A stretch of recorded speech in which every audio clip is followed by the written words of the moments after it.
क्या आप मान सकते हैं कि भारत में एक ऐसा गुप्त संगठन मौजूद है जो 2000 सालों से मानवता की सबसे खतरनाक और शक्तिशाली जानकारी को छुपाकर बैठा है?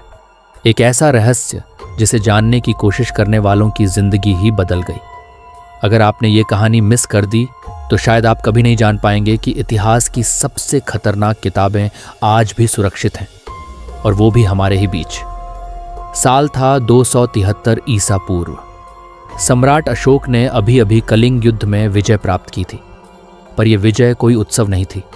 ये एक नरसंहार था। लाखों लोग मारे गए और खून की नदियां बहीं।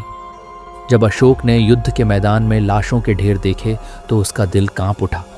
वहीं से शुरू हुआ एक ऐसा निर्णय जिसने इतिहास की दिशा ही बदल दी। अशोक ने तय किया कि अब इंसान को वो ज्ञान नहीं देना चाहिए जिससे वो खुद को और इस दुनिया को तबाह कर सके। इस सोच से जन्म हुआ नव अज्ञात पुरुषों का एक ऐसा गुप्त संगठन जो आज तक दुनिया की सबसे बड़ी पहेली बना हुआ है। ये कोई साधारण विद्वान नहीं थे।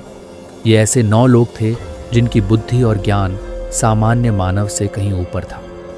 अशोक ने इन्हें 9 अलग अलग विषयों की किताबें सौंपी जिन्हें पढ़कर कोई भी विश्व के सबसे घातक हथियार बना सकता था या फिर ऐसा चमत्कारी कार्य कर सकता था जो विज्ञान से परे हो। वो 9 किताबें जिनमें छुपे हैं ब्रह्मांड के रहस्य, प्रचार और मनोवैज्ञानिक युद्ध, किसी समाज को बिना हथियार के तोड़ने की तकनीक, शरीर रचना विज्ञान, इंसानी शरीर को बस एक छूने से मारने का ज्ञान, मर्म बिंदु, सूक्ष्म जीव विज्ञान, ऐसा ज्ञान जिससे वायरस और बायोवेपन्स बनाए जा सकते थे, धातु विज्ञान और रसायन, धातुओं को सोने में बदलने की विधियां, संचार माध्यम, टेलीपैथी और बिना साधन के संवाद की कला, गुरुत्वाकर्षण नियंत्रण, एंटी ग्रेविटी टेक्नोलॉजी जो विमान निर्माण में उपयोगी, कक्षा और अंतरिक्ष ज्ञान, समय और ब्रह्मांड की गहराई का रहस्य, प्रकाश की ऊर्जा, प्रकाश से अदृश्यता की संभावना, समाज शास्त्र, समाजों को बनाना, चलाना और गिराना।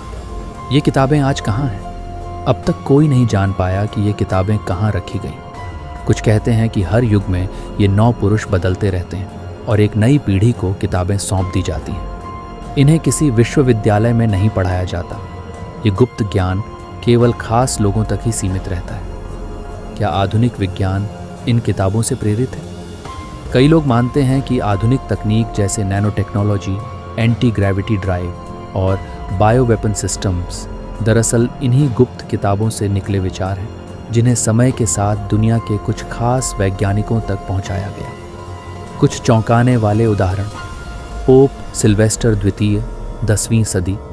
कहा जाता है कि उन्होंने भारत यात्रा के दौरान इन पुस्तकों की कुछ झलक पाई थी। जबरदस्त उड़न तश्तरियों की कथाएं, प्राचीन विमानों, विमान शास्त्र के प्रमाण हमारे वेदों में हैं।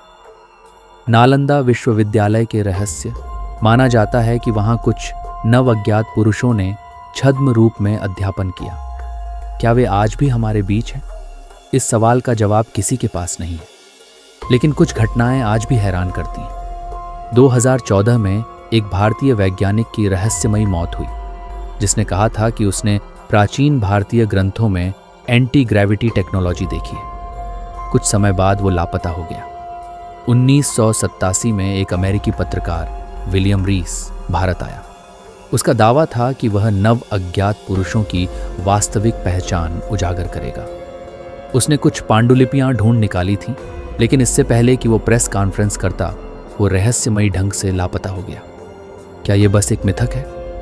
कुछ लोग इसे बस एक दंत कथा मानते हैं, लेकिन जब भी किसी सरकार, शोधकर्ता या लेखक ने इस विषय को ज्यादा छेड़ने की कोशिश की, उसे या तो खामोश कर दिया गया या फिर वो खुद पीछे हट गया।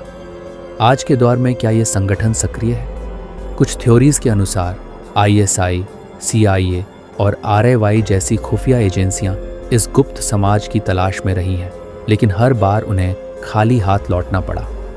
माना जाता है कि यह संगठन आज भी मानवता को उसकी आत्मविनाशकारी प्रवृत्ति से बचाने के लिए काम कर रहा है, पर किसी को खबर नहीं। ज्ञान शक्ति है, लेकिन अगर वो गलत हाथों में चला जाए तो दुनिया तबाह हो सकती है। नव अज्ञात पुरुषों की ये कथा न केवल रहस्य से भरी है, बल्कि एक चेतावनी भी है कि ज्ञान का सही उपयोग ही सभ्यता की असली पहचान है।